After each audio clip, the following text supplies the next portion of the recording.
Har bir narsani me'yori bor, har bir narsani o'lchovi bor.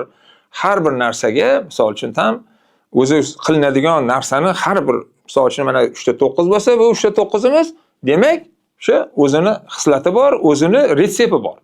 Bundan buncha sonladi. Bu o'z-o'zidan bundan qildi, bundan soldi degan narsa emas. Buni tagida juda katta mehnat yotibdi, avvalambor. Juda katta mehnat. Bu mehnatga erishish uchun qancha mashaqqatli bo'lgan, uxlanmagan, safarlarda yurilgan, bu o'z-o'zidan hech qachon bo'lib qoladigan narsa emas. Baraka topkurlar. Agar to'g'ri tushuntira olgan bo'lsam, to'g'ri tushunasizlar degan niyatdaman, qabul qilasizlar. Demoqchiman, demak, tabib har doim o'zini mahsulotini yeb, ichib turib, keyin birovga tavsiya qiladi.